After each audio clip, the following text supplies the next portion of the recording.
y a todas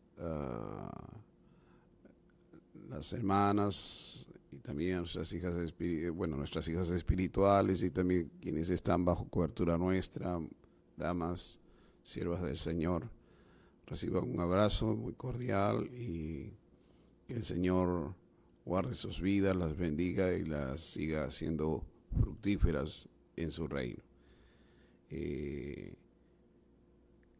Me imagino que han disfrutado del día comiendo de lo rico, por cierto, diferente a otros años. Usted hoy día tuvo más tiempo para disfrutar ese día, de repente orando, buscando al Señor de otra manera. Estamos todavía bajo lineamientos de cuarentena, de encierro, de cierta forma de cautiverio. Pero confiamos en el Señor que pronto esto va a acabar. Ya en lo que respecta al obrar de Dios, a la mano de Dios, todo es favorable. Estamos teniendo inclusive buenos reportes de gente que está recuperando la salud, a pesar de que cada día, por cierto, se nos reportan de cifras bastante altas de personas contagiadas. Pero recordemos que entre los que se reporta de personas contagiadas, usted se imagina si hace 2 meses comenzó el tratamiento, si se quiere, la cuarentena y personas desde el 6 de marzo que se dio el primer caso, si mal no recuerdo. Ahora que estamos ya 11 de mayo, 2 meses después, es imposible pues que 60.000 personas a la vez estén contagiadas, por cierto. Lo que se tiene es reporte de la cantidad de personas que se han contagiado en el tiempo. Y estoy seguro que muchas de las personas de las que se han contagiado, muchas ya salieron de los cuadros y algunas, por cierto, un porcentaje de eso, son aquellos que en los últimos 15 días se han contagiado. Por cierto, sí, el número todavía preocupa, pero yo creo que en varios lugares de la nación, en varios hospitales, se están dándole tratamiento adecuado al asunto y hay mucha gente que se está recuperando, gracias a Dios. Entonces, sigamos confiando en Él, sigamos dependiendo de Él, sigamos, por cierto, siendo prudentes para podernos reunir sin tener bajas, podernos reunir sin tener preocupaciones mayores, ¿no? Mire que ahora no podemos acompañarle físicamente porque está en su casa, no se puede salir. Sin embargo, sí nos estamos viendo de alguna u otra manera entre la semana y estamos tratando de diferentes formas, tanto con los jóvenes, con las damas, estar en contacto con las personas que están todos los días haciendo vigilia. Y para todos es nuestro deseo de que estén muy bien y que el Señor los bendiga ricamente. Hoy día es un día especial, Día de la Madre, sí. También tenemos una noticia un poco triste porque quienes hemos conocido a Juan Carlos y de alguna manera estábamos siempre alentando su ministerio, nos dimos con la sorpresa que pasó la presencia del Señor el día viernes, un viernes para sábado en la madrugada, ¿no? Y sabemos que el Señor lo tiene en su presencia. Oremos para que todas las personas que estaban a su alrededor puedan ser fortalecidas y mantener el ministerio que estaban llevando a cabo juntos. Con Él nos volveremos a encontrar pronto porque el Señor viene y entonces Él ya está disfrutando de la presencia de nuestro Señor. Sigamos orando los unos por los otros y sigamos en esa expectativa de ver lo que el Señor va a hacer en este tiempo. Quiero llevarles ahora brevemente al Salmo 61. Salmo 61 es un salmo bonito, pequeño, corto, pero con mucho contenido. Este es un salmo de David, es decir, escrito por David, el rey David, siervo del Señor. Y vamos a meditar un momento en esta palabra que se nos deja en este salmo. Dice este salmo de esta manera: oye, oh Dios, mi clamor, a mi oración atiende. Desde el cabo de la tierra clamaré a ti cuando mi corazón desmayare. Llévame a la roca que es más alta que yo, porque tú has sido mi refugio y torre fuerte delante del enemigo. Yo habitaré en tu tabernáculo para siempre. Estaré seguro bajo la cubierta de tus alas, porque tú, oh Dios, has oído mis votos. Me has dado la heredad de los que temen tu nombre. Días sobre días añadirás al rey. Sus años serán como generación y generación. Estará para siempre delante de Dios. Prepara misericordia y verdad para que lo conserven. Así cantaré tu nombre para siempre, pagando mis votos cada día. Este salmo es un salmo de David. No se tiene mayor dato sobre la época en que lo compuso. Sin embargo, creo que nosotros que siempre estamos meditando en David, en la Biblia, por cierto, pero en los salmos y en la literatura davídica, sabemos que David era un apasionado por la gloria de Dios, era una persona que vivía todo el tiempo adorando al Señor, buscando al Señor.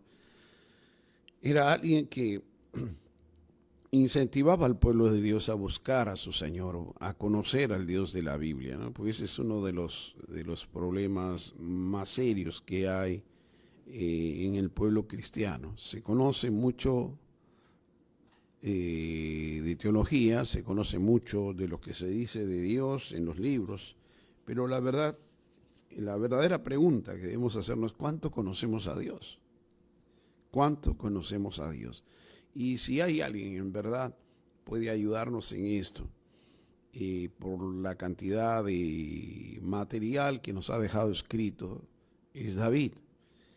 Y en este salmo, por cierto, que los editores ponen como confianza en la protección de Dios, así le titulan, es un salmo que justamente nos debe llevar a meditar en esto, en cómo, en por qué es que nosotros debemos tener nuestra confianza en el Señor. Usted mira, pero bueno, todos confiamos en el Señor, apóstol. Otros dirán: oiga, pastor, usted nos está tratando como a niños. Pero vamos a meditar un poco en este salmo para ver a qué nos referimos. Entonces, vamos a meditar hoy en este texto, y el título, como tú lo puedes recordar, es como En Dios confío. En Dios confío.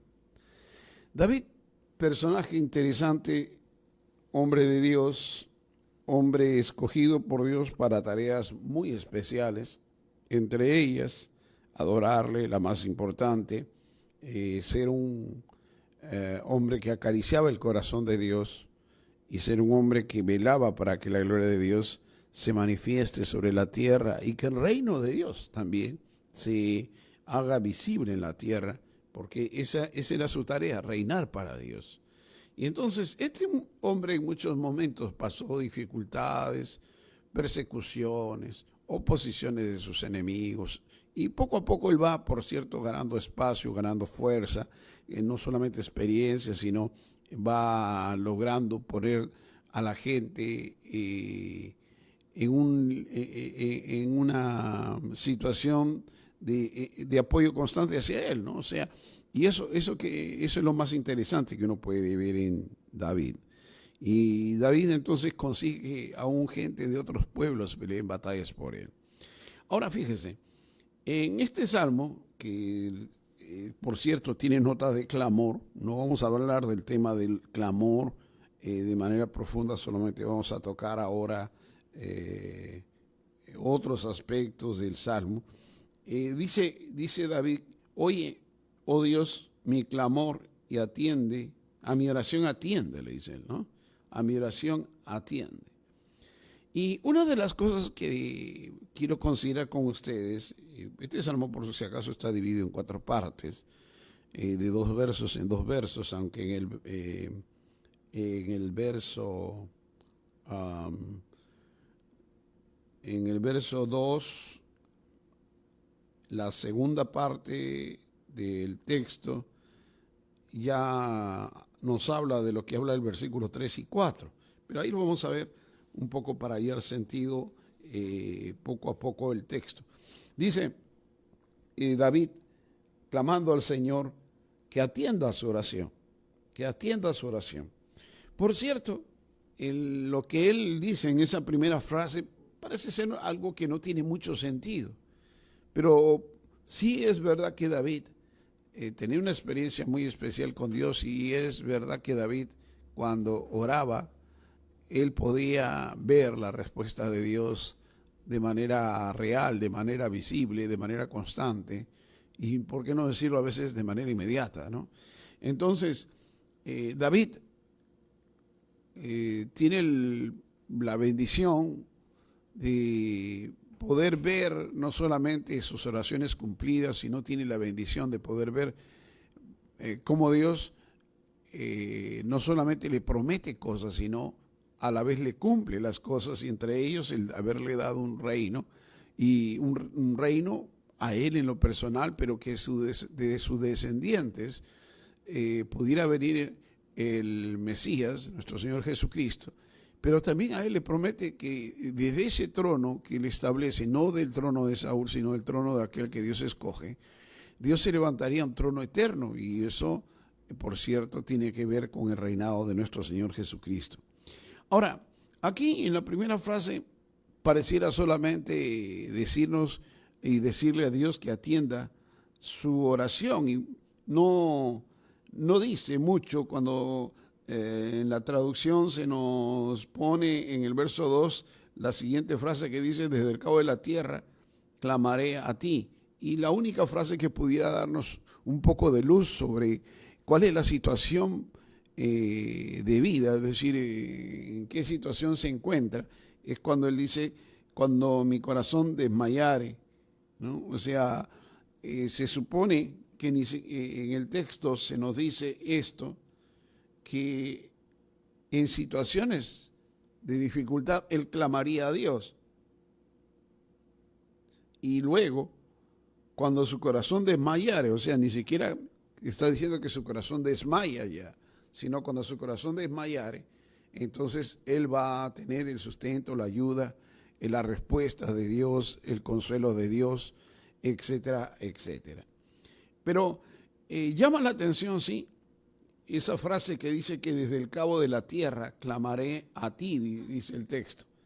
Y quiero entonces que entendamos esto. En la primera parte, en la primera división, entendamos de esta manera la cosa. Nuestra confianza es Dios. Nuestra confianza es Dios. Mire, no sé cómo le suena a usted la frase. Quizás más natural le suene a usted decir: nuestra confianza está en Dios. Nuestra confianza está en Dios. Ahora, cuando uno habla de esa manera, como habitualmente estamos acostumbrados, generalmente esa idea está asociada a las cosas que Dios hace. Esa idea está asociada de que podemos confiar en Dios porque Dios va a socorrernos. Sin embargo, en lo que se nos dice en el texto, vamos a poder comprobar que David no solo está diciendo que su confianza está en Dios, sino que Dios, no lo que él hace, Dios es su confianza. Y entonces el énfasis cambia, porque al decir esto, al decir esto. Entonces, la situación se hace mucho más, si se quiere, especial y profunda, en el sentido siguiente. Mire, él habla que está clamando a Dios, es decir, oye, oh Dios, mi grito, es una manera como pudiera traducirse este salmo, con esa palabra, mi clamor, y atiende, mi oración atiende, ahí no hay mucha variación. Sin embargo, dice, desde el cabo de la tierra clamaré a ti. Ahora, esa frase no tiene mucho sentido, aparentemente. Pero lo que está diciendo verdaderamente, porque la idea del cabo de la tierra aquí está relacionada al lugar más extremo de la tierra, allá donde pudiera decirse está el fin de la tierra. Ahí donde ya no encuentras, en su redondez, no encuentras dónde pararte, das un paso y te vas al vacío. Ahí, de eso está hablando David. Es decir, de una situación extrema, donde él puede estar experimentando soledad, puede estar experimentando angustia, puede estar experimentando abandono, o que se siente separado de su Dios. Acuérdense que David, como lo dice más abajo, es un hombre de altar, es una persona que vive en la presencia del Señor. Y que ese es el punto más serio, si se quiere, en su vida. Hoy día la gente que se llama cristiano, y te digo en general, dice conocer a Dios, dice seguir a Dios, pero no es gente de altar. No es gente de altar. El otro elemento complicado del cual debo hablar es que la gente que dice seguir a Dios es gente que no conoce a Dios. ¿Y cómo vas a conocer a Dios si no estás en el altar? Porque cuando hablamos de conocimiento, en el texto bíblico no estamos hablando del raciocinio, o sea, la idea de conocer aquí a Dios. Hemos dicho que una de las cosas más interesantes que uno encuentra, por lo menos en el Antiguo Testamento, y es la idea de conocer a Dios, pero la idea del conocimiento es el conocimiento experimental, es decir, de tener una relación, de tener una cercanía, de tener un encuentro, de tener una amistad. Por eso los antiguos dialogan con Dios como si fueran su amigo, y Dios dice, bueno, que fulano es amigo de Dios, y tienen esa experiencia cercana. O sea, no tienen una amistad por correo. No es que conocen muy poco el uno del otro, sino por el contrario. ¿Sabe qué? El sentido real de la amistad, el sentido real de la comunión, el sentido real de la confianza radica justamente en el nivel de conocimiento y de experiencia que se tiene, o sea, en el conocimiento mutuo, el conocimiento del uno con el otro. Y eso es entonces lo que está diciéndonos o tratando de decirnos aquí, cuando él dice que desde el cabo de la tierra clamaré a ti, le dice, ¿no? O sea, de ahí donde no hay esperanza, ahí donde estoy solo, ahí donde no hay nadie, ahí donde aparentemente estoy y me siento lejos de ti, abandonado si se quiere, ahí yo voy a clamar a ti, porque sabes que yo te conozco, yo sé quién eres, yo sé quién eres. Yo sé quién eres. Voy a repetir varias veces esa frase. Yo sé quién eres. Eso es lo más importante. Saber quién es Dios. No saber qué hace Dios. Mira la diferencia. Tú te acostumbras a ver el accionar de Dios. Es muy bueno, muy interesante. Pero tú vas a estar buscando la mano de Dios. Y cuando Dios no actúa, tú vas a estar en zozobra. Cuando Dios no se muestra, cuando Dios guarda silencio, cuando Dios no responde, entre comillas, tu oración, tú vas a estar en una situación de desconfianza, de temor, porque no ves el accionar de Dios como tú quisieras verlo. Y entonces ahí, en medio de esa situación, voy a ir al otro extremo, crece la ansiedad, crece la angustia, crece la desesperación, crece, por cierto, la persona queda desconsolada y, por cierto, pues ahí el estrés y otras cosas hacen presa de una persona. Pero cuando tú conoces a Dios de manera personal, entiendes su pensamiento, entiendes lo que hay en su corazón, conoces su propósito, conoces su palabra, conoces su obrar, conoces quién es Él, conoces a ese Dios que nunca abandona sus principios y ese Dios que siempre, absolutamente siempre hace las cosas desde sus principios. Entonces a ti no te va a costar creerle a Dios ni confiar en Dios. No vas a confiar en que Él así pudiera hacer algo. ¿Sabe qué? Tú vas a estar entendido de que Él está haciendo algo. Y no solamente vas a estar entendido que Él está haciendo algo, sino vas a estar entendido, vas a conocer su accionar. Vas a poder rastrear entre todas las cosas que se dan.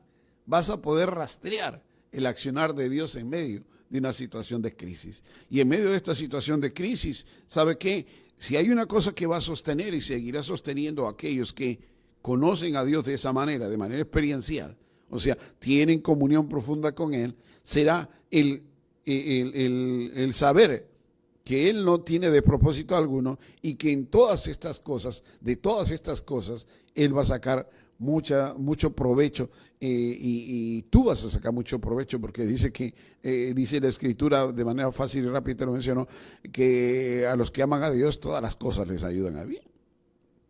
Ahora, Dios está operando, Dios está obrando en medio de esta situación, Dios está obrando en medio de esta situación.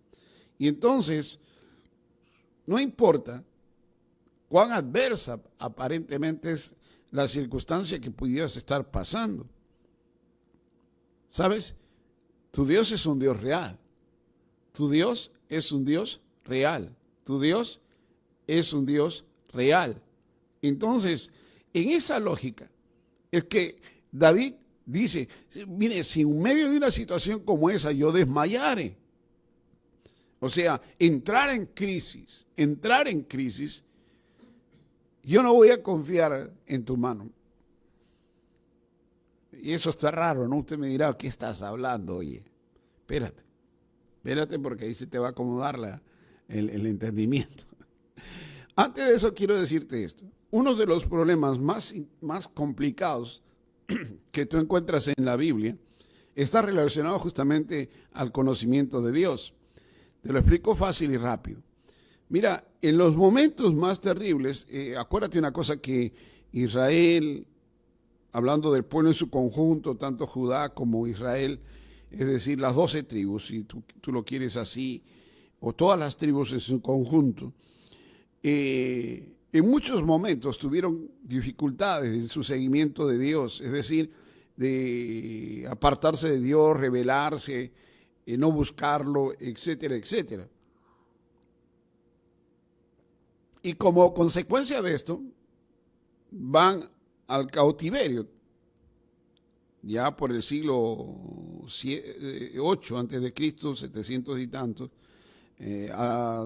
a Siria lleva cautivo al reino del norte, es decir, a Israel, pero en el 580, siglo VI, y Judá también pasa por una situación así, los babilonios los llevan cautivos también. Entonces, pero es interesante que cuando, por ejemplo, Dios habla en Jeremías acerca de los problemas que tenía Israel, que son muchos, por cierto, no se pueden mencionar, hay capítulos enteros que hacen listas y listas de los problemas y pecados que que cometía Israel contra Dios.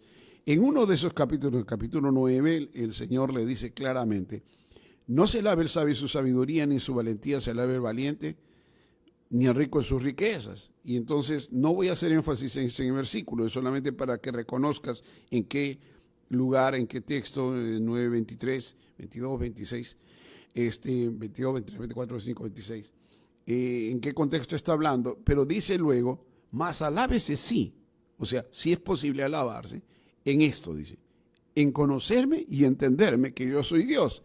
Y a continuación pone la lista de naciones a las cuales Él va a castigar. Y entre la lista de naciones está Israel y también está Judá. Y la pregunta es, ¿cómo es posible que aquellos que decían ser su pueblo no le conocían? Porque normal pudiera ser hablar de pueblos paganos, pueblos que no tenían temor, el temor de Dios, temor a Jehová, pudieran estar en esa lista de los que iban a recibir una visitación o un juicio de parte de Dios. Pero también están entre esas naciones, entre Edom y otras naciones, están puestos ahí tanto el reino del norte como el reino del sur, o sea, Israel y Judá. Lo cual nos debe llevar a una reflexión seria en cuanto a que a veces nosotros pensamos que porque ya hemos levantado la mano, vamos a la iglesia, tenemos verdadero entendimiento y verdadero conocimiento de Dios. Y entonces, en momentos de dificultades como estos que se están viviendo en medio de esta pandemia, llamada pandemia, entonces, ¿sabe qué? La gente no tiene entendimiento de lo que está pasando. Sí, mientras el mal no los toque, bueno, todo va bien. Pero luego, yo les decía en las semanas anteriores a mis hermanos y conversando con ellos por diferentes medios, les decía, quiera Dios que pasando estos días nosotros podamos hacer un balance y podamos decir, ¿sabe qué? En estos días me han servido a mí para crecer, me han servido a mí para alcanzar o lograr profundidad en mi vida espiritual, lograr profundidad en mi vida, en mi cercanía con Dios. Es decir, que pueda yo hablar diciendo, ¿sabe qué? Yo ahora tengo una fe más profunda, un conocimiento más profundo, una obediencia más profunda, una vida más profunda. Porque ¿sabe qué? En la medida que te llenas de la palabra, tu vida va a ser profunda. No una vida superficial de mandamientos solamente, no una vida superficial de desobediencia, no una vida superficial de conveniencia, sino una vida en que la vida de Dios, valga la redundancia, la vida en el espíritu, la sobrenaturalidad comience a tomar peso en nuestra vida y hayamos crecido en lo que Pablo llama de esta manera, ¿no? De ir de gloria en gloria. Entonces, mire eso, mire esa parte allí.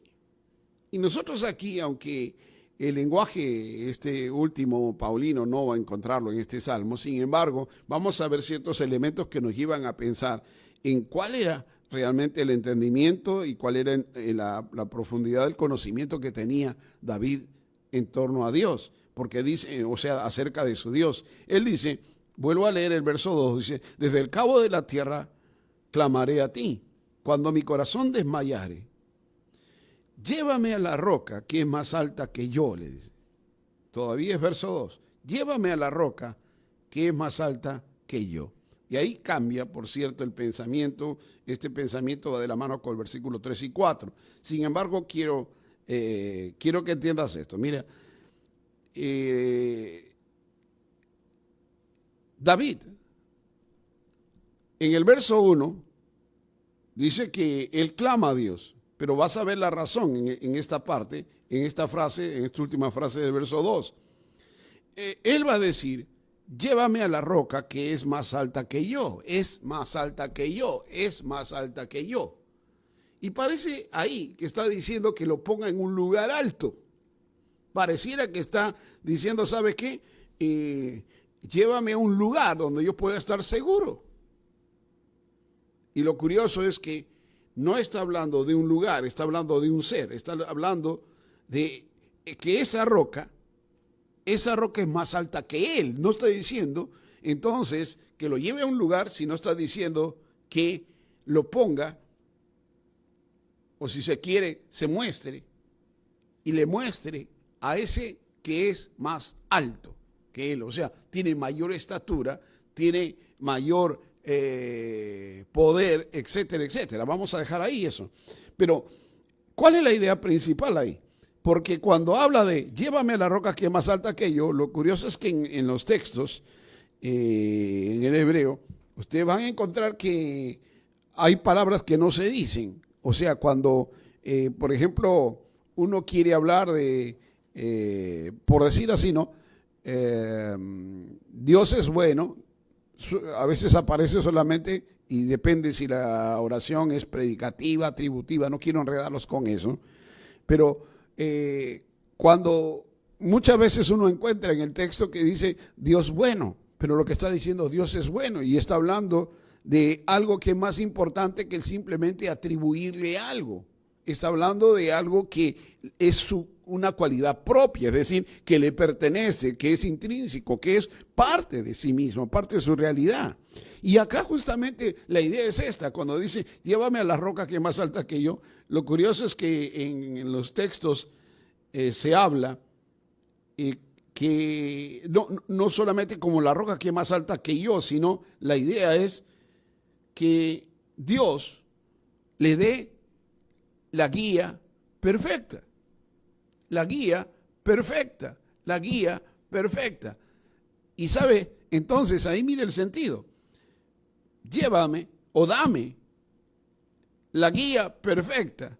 Y la guía perfecta no es un plano, la guía perfecta no es una idea, la guía perfecta es una persona. Entonces la roca de la que él habla,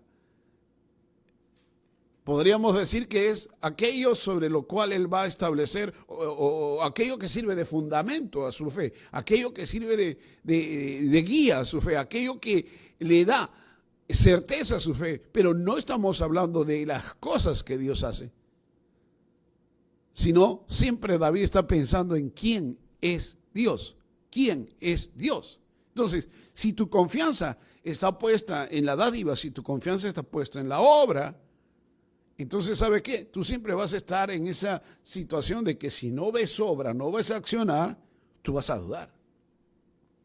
Pero si tu confianza está puesta en aquel que es la guía perfecta, aquel que es el fundamento perfecto, aquel que es protección total perfecta, entonces la cosa va a ser distinta. ¿Sabe por qué? Porque ni vas a dudar y tú vas a poder estar quieto.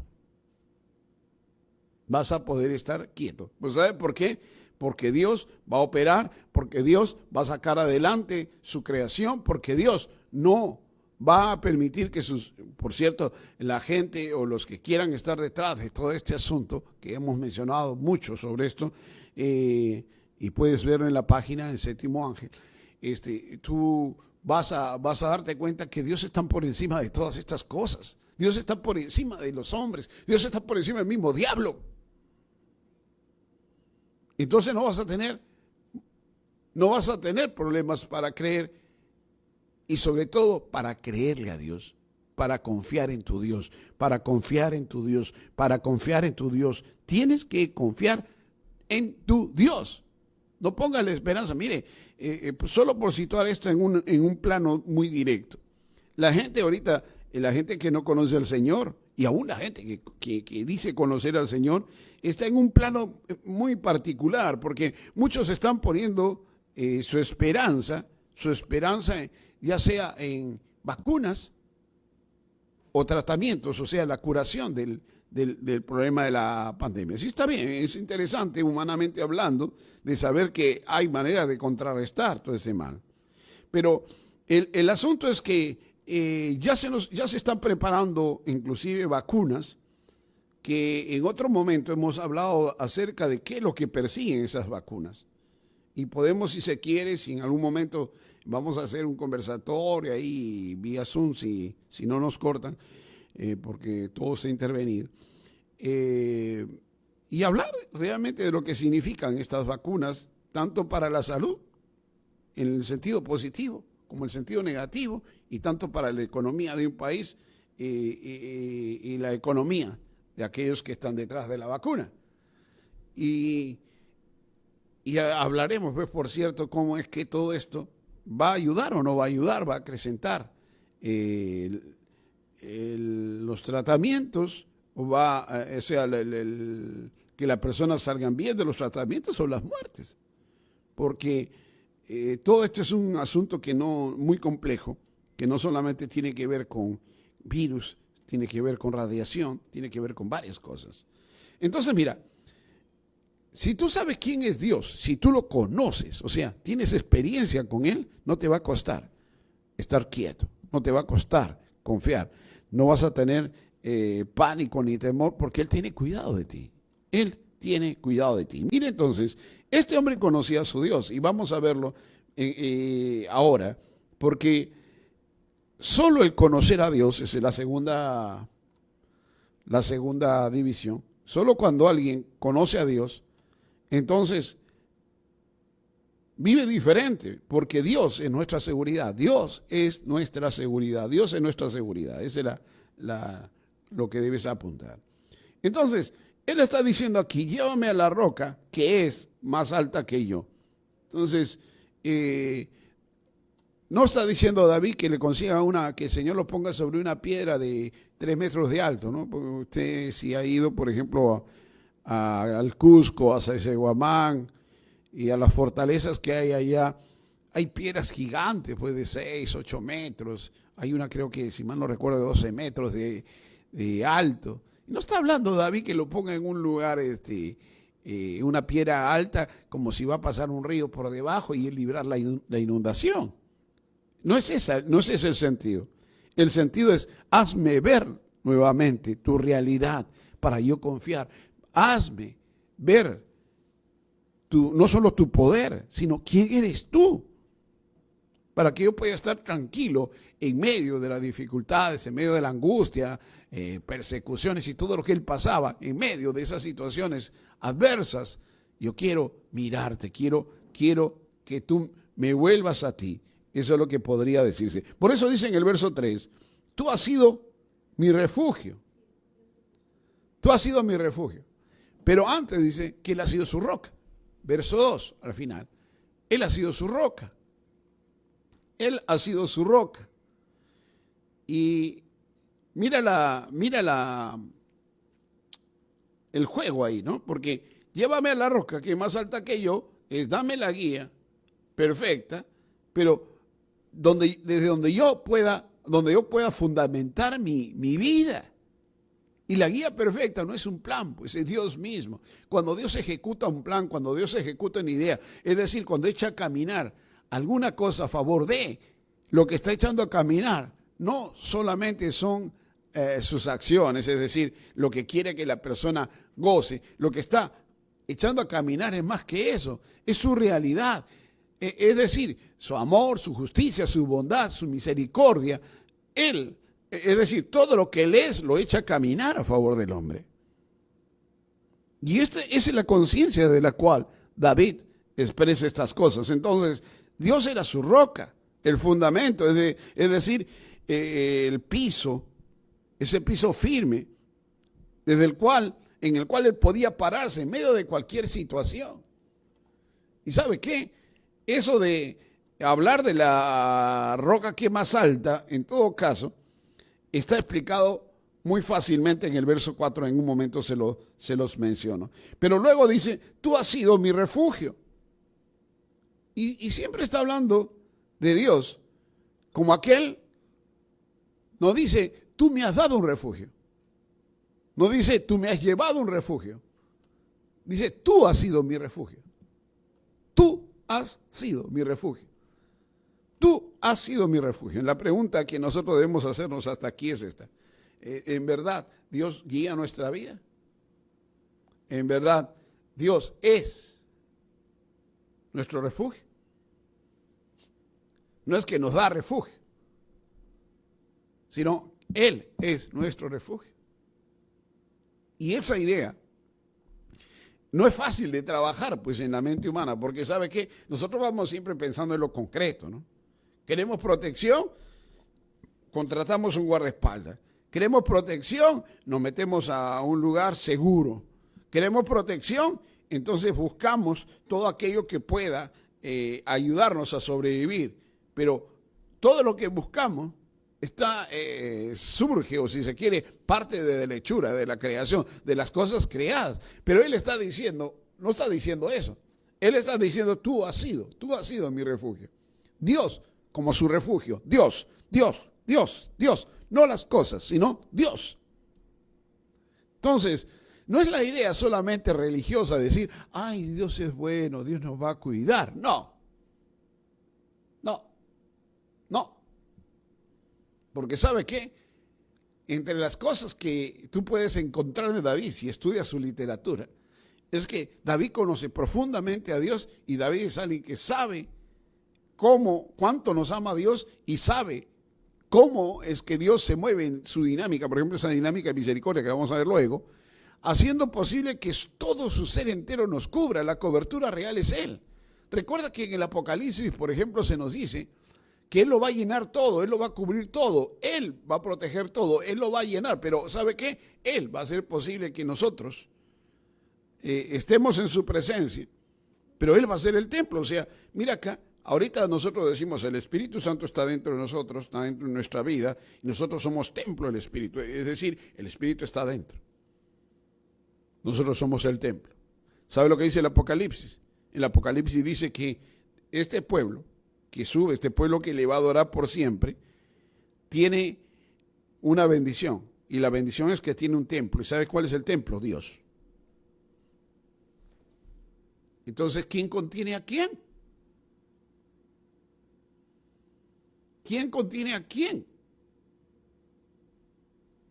Si tú te vas a amparar en las obras, sí, son maravillosas. Pero si no le conoces, y si tú no entiendes la dinámica en que se está hablando en los Salmos y en diferentes textos del Antiguo, tanto en el Nuevo como en el Antiguo, pero estamos hablando del Antiguo, tú no estás entendiendo realmente lo que significa vivir de la mano de Dios ni ser hijo de Dios. Ni ser hijo de Dios. Ahora vamos a entenderlo un poco mejor. Pero mira esto. Entonces, luego dice, y torre fuerte delante del enemigo. Torre fuerte delante del enemigo. Aquí, mira, él pasa desde el punto del refugio, que es esperanza, que es abrigo que Dios da. Esperanza y abrigo. Es ese refugio. Porque Él es Él. No estamos pensando en un ejército. No estamos pensando ni siquiera en los ángeles que están a nuestra disposición, que Él los ha puesto a cuidarnos, sino estamos hablando de que Él mismo será nuestro refugio. Y luego Él será torre fuerte delante del enemigo, es decir, fortaleza, es decir, castillo, es decir, un lugar que no se puede. O sea, te hago la pregunta, si tú estuvieras en un búnker, estuvieras en un castillo como los se utilizaban antiguamente, se construían antiguamente, esos castillos eran difíciles de derribar, muchas veces difíciles inclusive de asaltar, o sea, de entrar dentro de esos castillos por el tipo de protección y la constitución, las puertas que tenía y todas las cosas, y sin contar la gente, o sea, los soldados y todos los equipos de guerra con los que se contaban para proteger el lugar. Pero acá no dice que nosotros vamos a estar protegidos en un lugar, dice que vamos a estar protegidos en Él. Él es nuestro castillo. Entonces, la pregunta básica es esta. Muchas veces nosotros estamos acostumbrados, por ejemplo, a hablar de la unción. Estamos acostumbrados a hablar sin conocer sobre la presencia de Dios, pero ¿cuántos de nosotros hemos experimentado? Yo creo que hemos experimentado en un momento su presencia. De alguna manera se ha hecho manifiesta. Y cuando su presencia está presente, por cierto, todo se electriza, hay corriente, hay de todo. O sea, es decir, se forma como una especie de campo magnético y nada puede penetrar ahí, ni los demonios. Entonces, ni enfermedades, ni nada. Porque a la presencia de Dios, en la presencia de Dios, el mal no habita. Y si Dios está en un lugar, o si Dios es el castillo, entonces la protección es total. La protección es total. La protección es total. Entonces, eso es lo que nos da seguridad. No te debe dar seguridad la plata que tienes, estar encerrado y ¿sabes qué? Lo más encerrado posible para que no te toque el virus, ¿no? No te toque el problema actual. Sino, Él es tu seguridad. Él es tu seguridad. Eso no quiere decir que seas imprudente, no quiere decir que hagas lo que quieras. ¿Sabes qué? No es coherente eso. Porque no hay que salirnos de lo correcto, de lo lógico, inclusive de aquello que es sabio, pues, ¿no? Y tentar al mal, y tentar al diablo, y tentar a la enfermedad. Pero, ¿sabe qué? Con todo, Dios es tu refugio, con todo, Dios es tu fortaleza, Él es tu castillo, Él es tu protección. Dice el verso 4, para que lo entiendas mejor, en la segunda parte dice, estaré seguro bajo la cubierta de tus alas, le dice. Estaré seguro bajo la cubierta de tus alas. Ahorita te explico la parte que no hemos tocado todavía. Pero mira esto. Acá la idea de ser cubierto, o sea, por sus alas. Primero, Dios no es un ave, pero esta es la figura, es decir, toma esa figura para expresar algo. La idea de ser cubierto, la idea de estar en lo secreto, la idea del escondite, la idea de estar escondido, que Dios nos esconda, porque toma la figura de un ave, toma la figura de una, no sé, miren, en el texto, en el Nuevo Testamento habla de la gallina que cubre a sus polluelos, en el Salmo habla de el que habita al abrigo del Altísimo, morará bajo la sombra del Omnipotente, y nuevamente la idea de la sombra, la idea de las alas, la idea de la protección que Dios da, pasa porque Dios mismo te cubre con su cuerpo. ¿Y qué ha hecho Jesús? ¿Acaso no hizo eso? Al morir por nosotros, al llevar nuestras enfermedades, ¿acaso no puso el cuerpo Él por nosotros? Y entonces, ¿sabe qué? La figura es interesante porque aquí esto habla y expresa algo que muy poco se dice, ¿no?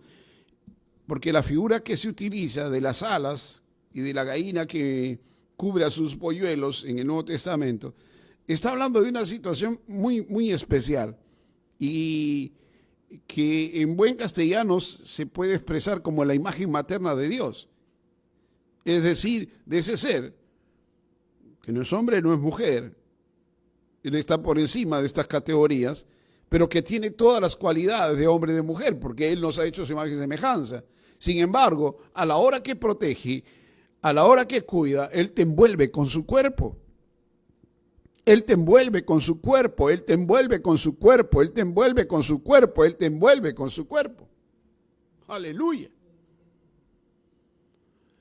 Y la imagen, entonces, que se proyecta acá, esa imagen femenina, es decir, del cuidado, porque es una imagen de cuidado, es de alguien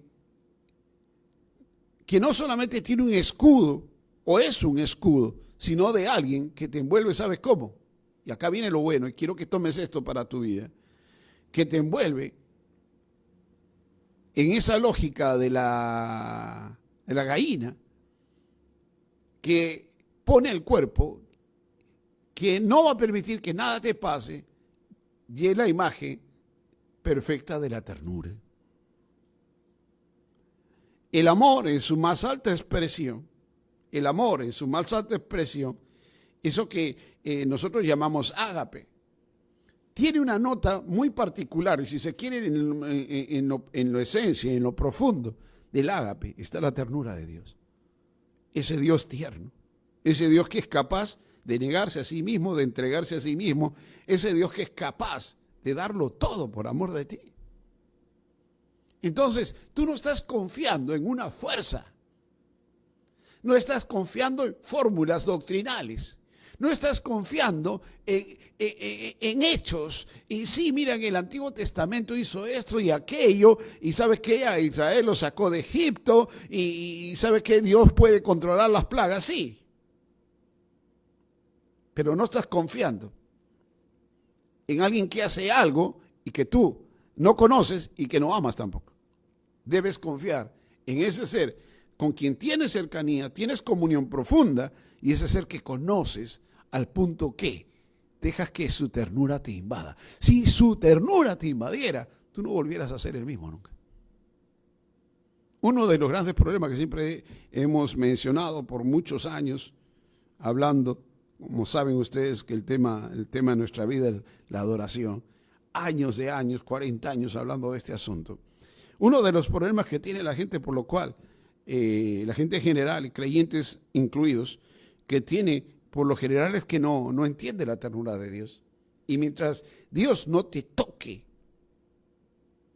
de esa manera, o sea, con su ternura, tú no vas a poder entrar a niveles profundos de adoración. Ahí yo estoy construyendo un libro que el título yo lo tengo hace muchos años y el título es Cuando Dios me hirió.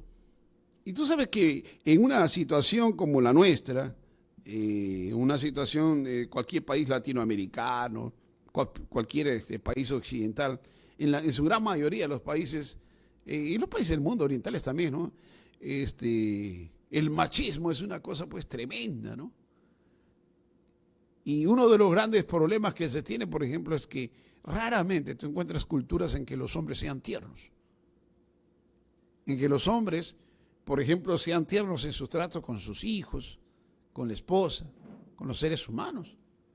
Y si nosotros como padres, que somos de alguna manera encargados de mostrar la realidad de Dios, el amor de Dios, la grandeza de Dios, la provisión de Dios y la paternidad de Dios, no somos capaces de darle o tocar a los seres humanos con ternura, es decir, darles ese elemento del amor, que no es fácil, que en las mujeres es más sencillo muchas veces mostrarlo, por gestos, por actos, por acciones. En el varón esto no es así, ¿no? Porque vivimos una sociedad, por lo menos los que ya pues pasamos de los 20 años, se nos dijo, por ejemplo, se nos decía antiguamente, los hombres no lloran, y si tú querías darle un beso a tu padre, no, eso, ¿qué tienes? Te decían, ¿no? Porque eso no era de varoncitos. Pero, sin embargo, el Dios de la Biblia es un Dios tierno. Y para entrar a comunión profunda con Dios, Él mismo tiene que tocarte con su ternura. Y entonces yo te decía que ese material que estamos haciendo se llama Cuando Dios me hirió. Y Dios no te hiere solamente con pruebas, es decir, con castigos. Yo creo, hasta donde el Señor me ha permitido entender y experimentar, que después de 20 años de estar metido en la adoración, Dios sabe qué hizo sobre mi vida. No solamente me ayudó a entender el ágape, sino me hirió. ¿Sabes cómo me hiere? Con su ternura. Me hizo pedazos. Hizo pedazos mi alma. Porque ahí ya no te toca su fuerza. Ahí no te toca su poder. Ahí no te toca su ira. Ahí no te toca ninguna cosa que te fuerce a hacer algo aun cuando tú no quieres. Sino, ahí te toca lo más íntimo de Él. Y hace que todo tu corazón, todo tu ser, se derrita. Se derrita de amor y se derrita en su presencia. Y eso es lo que mucha gente no entiende. Entonces quiere entrar a la adoración y piensa que la adoración es cantar, piensa que la adoración es decir frases, ¿sabes qué? Bajarse todo un diccionario, toda una concordancia de versículos para decir todo lo que uno puede de Padre, del Hijo, del Espíritu Santo, y no hay una gota de ternura, y eso no llega a su corazón.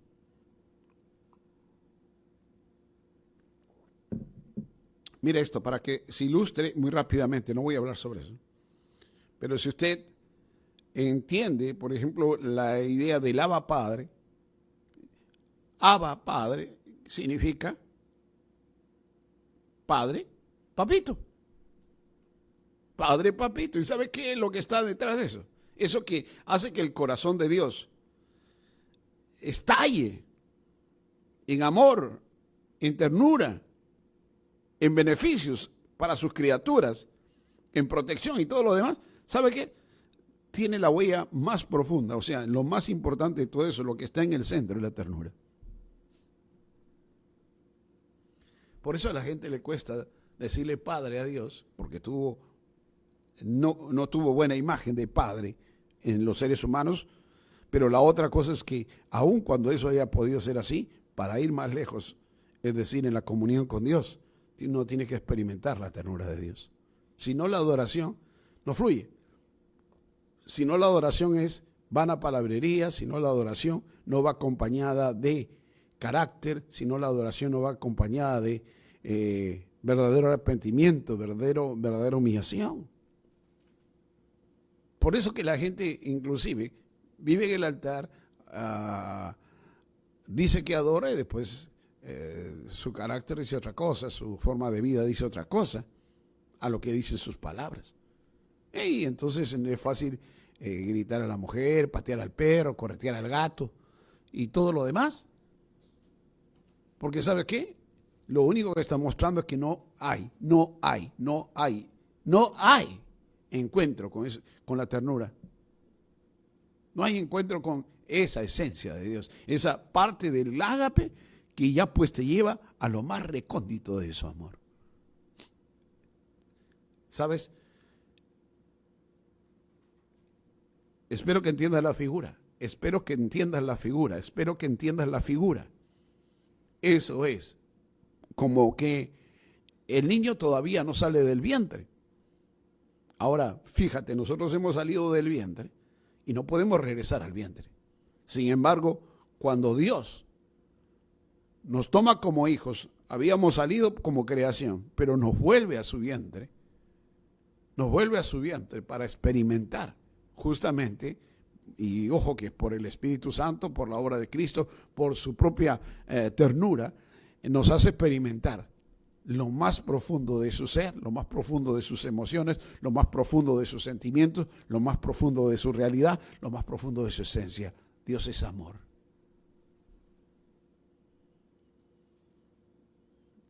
Tremendo. Avanzo, salto y luego vuelvo al verso 4, a la primera frase, porque nos dice en el verso 7, estará para siempre delante de Dios. Está hablando del rey, es decir, del mismo, de David. Prepara misericordia y verdad para que lo conserve. Mire qué cosas prepara Dios y cómo Dios puede preparar misericordia y verdad para conservar a alguien. Entonces, Dios prepara misericordia, que es Gesed, porque ninguno de nosotros, y ese entendimiento de David de las tres misericordias es tremendo, porque cuando David habla de esto, hemos hablado abundantemente de eso en otras ocasiones, haciendo la diferenciación y tratando de entender de qué se trata cada cosa, pero cuando habla del Gesed, habla de esa situación por la cual Dios te ve en una situación indigna, una situación miserable, o sea, así nos ve. Sin embargo, ¿sabe qué? En vez de destruirnos, Él nos cubre con su misericordia, Él nos cubre con su dignidad. Esa parte ahí que dice que Él prepara misericordia. ¿Sabe lo que hace? Es cubrirnos con su manto, cubrirnos con su dignidad, nos cubre con su dignidad. Por eso somos hijos. Y solo por recordarles, por eso que en la Biblia nosotros encontramos que Dios cubre a sus hijos, no con un manto, sino con 13 mantos. Y bueno, eso se puede encontrar, pídanle al pastor Orlando, a la pastora Cintia, que busque ahí en los archivos. Eso está en los primeros años, 2002, 2003. Hablamos mucho sobre eso, de los mantos de Dios, cómo nos cubren. Porque hablamos de cubierta, sí, que Dios nos cubre, que inclusive los ministerios cubren y no sabemos ni de qué se trata eso. Es terrible. Entonces, mira lo que dice David. Dios no prepara un tanque. Dios no prepara una vacuna. Permite las vacunas. Permite de repente que un ejército te pueda rodear y te pueda cuidar. Pero ¿sabe lo que dice él cuando habla de la protección del rey? Dice que Dios prepara misericordia. Es decir, para ser rey, él tuvo que ser escogido por Dios, y para ser rey, él tuvo que ser, si se quiere, dignificado por Dios Tuvo que haber sido purificado por Dios para su labor. Pero ¿sabe qué? Dios puso su cubierta. Es la cubierta de Dios. Y la cubierta de Dios más especial, está en eso, en la misericordia de Dios. Dios extendiendo su misericordia, porque Él es misericordioso. No porque, mira acá, quiero hacerlo así de esta manera. No porque Él dice, ¿sabe qué? Mira cómo vienes, todo sucio, ya ponte esta ropa. No es eso. ¿Sabe qué? Él lo que hace es cubrirte, primero con su ternura y después, ¿sabe qué? Su misericordia hace que sus entrañas se le conmuevan y entonces lo que Él hace es ponerte su dignidad. Ponerte su dignidad. Entonces, mira, en medio de las situaciones difíciles, situaciones de conflicto, situaciones adversas, nunca olvides que Dios te está cubriendo y Dios está tratando contigo, Dios te está cuidando porque Él ha puesto su dignidad sobre ti. Aleluya, aleluya, aleluya. Y la otra cosa que dice es que Dios prepara misericordia y verdad. Misericordia y verdad. ¿Qué te parece? Porque ¿sabe qué? En un reino de mentiras, en un reino en que el diablo se anda jactando de que puede más que el hombre y aún se jacta de que puede más que Dios, porque la enfermedad, como la definía nuestro querido hermano Fred, el apóstol Fred, que pasó la presencia del Señor, él decía que la misericordia, que la enfermedad son mentiras vanidosas del diablo. ¿Sí? Te hace creer que tú como hijo de Dios puedes ser tocado por cualquier cosa, de cualquier manera, y cuando primero toca tu mente, y tú te olvidas entonces de que Dios es tu roca, te olvidas de que Dios no solamente es tu roca, sino Él es tu refugio, que Él es tu torre, que te tiene bajo sus alas, que extendió su misericordia sobre ti. Cuando tú te olvidas todo eso, ya estás frito pescadito. Y te voy a repetir un poquito esto. Mira, si la ternura te va a poner en una situación interesante, ¿sabes por qué? Porque nada te va a dar seguridad. Si tú quieres seguridad, tú puedes tener un castillo, puedes tener un ejército, puedes tener lo que quieras, la vacuna. Pero el temor, que es la principal arma del diablo, es lo que va a abrirle la puerta a que todo tu ser, espíritu, alma y cuerpo se ponga sensible y, en todo caso, se predisponga anímicamente, te baja la defensa así todo, por el temor, a que todo mal te ataque y que Dios no pueda hacer sobre ti. Por eso dice la Escritura que en el perfecto amor echa fuera el temor, y en el perfecto amor no hay temor. No hay temor. No hay temor. Entonces, esto de aquí, de la ternura, y esto de las alas, esto de la cubierta con su cuerpo, tiene que ponerte a ti en una situación de extremo amor con Dios, es decir, de profundo amor con Dios, entendiendo que todo temor debe desaparecer porque Dios te está cubriendo con su cuerpo y luego con su dignidad. Si lo quieres entender de otra manera, Él te pone el fundamento y te pone en una roca y nadie puede destruir esa roca, nadie puede destruir esa roca de donde salió el agua, esa peña de Oreb, nuestro Señor Jesucristo. Pero a la vez, Él es tu refugio. Nadie puede entrar, solo Él conoce cómo puede protegerte, cómo Él puede abrigarte y puede darte esperanza en ese sentido. Y también Él es tu torre, tu castillo. Y a ver quién puede destruir su realidad, porque no estamos hablando de tener algo, no estamos hablando de hechura, no estamos hablando de cosas, estamos hablando de que Él es roca, Él es refugio, Él es torre o castillo, Él es el que te cubre con sus alas. O sea, toda su obra perfecta a tu favor. Y entonces la verdad, cuando tú declaras verdad, cuando tú vives la verdad, cuando tú entiendes la verdad, cuando tú vives desde esta lógica, la mentira, el engaño, el error, el temor no se puede meter a tu vida. No se puede meter. Aun cuando, escúchalo, aun cuando pudiera ser, que Dios te libre, Dios nos libre, que de alguna manera virus, bacterias, radiación y todo quiera tocarnos, ¿sabe qué? Dios tiene la solución para todo eso.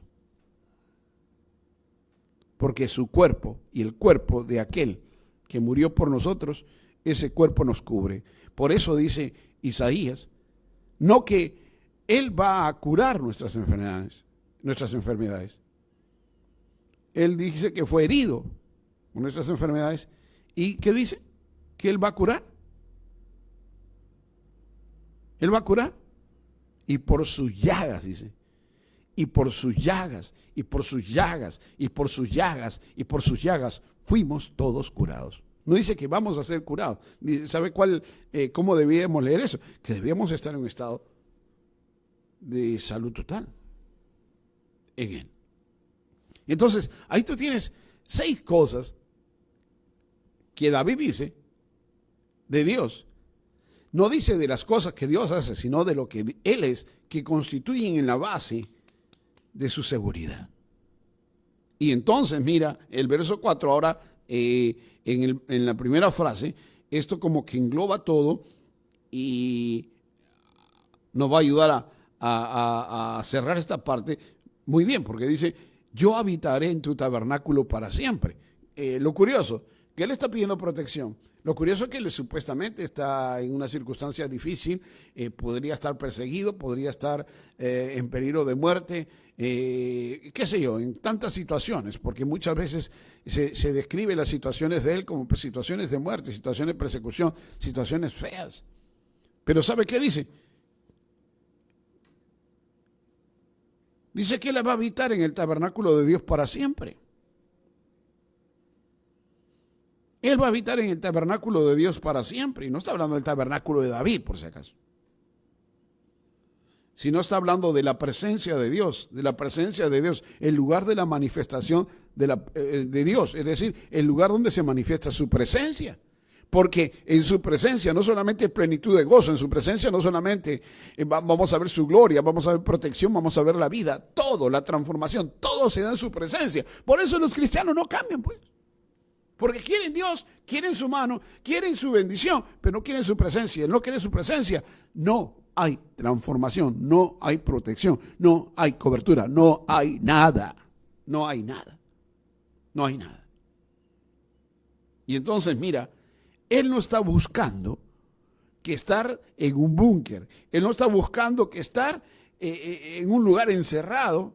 No está buscando, qué sé yo, protección humana. No está buscando que la ciencia le solucione los problemas, curiosamente. ¿Sabe qué está diciendo él? En su presencia no entra el mal. ¿Qué te parece?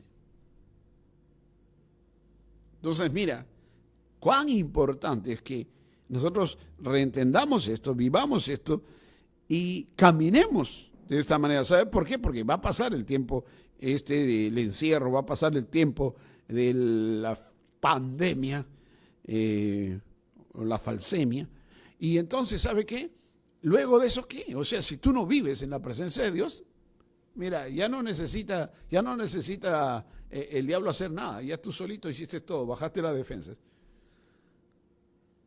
Porque la única manera, hablando en lo espiritual y hablando en lo espiritual, que pueda tener repercusión tanto para el alma como para el cuerpo, la única manera que nuestro sistema de vida, o sea, tengamos vida sobrenatural, tengamos vida y protección y tengamos vida, la vida de Jesús, la vida de Dios y todo lo que Jesús hizo, inclusive el que nos dé salud total, todo eso se activa solo en la medida que nosotros permanecemos en su presencia.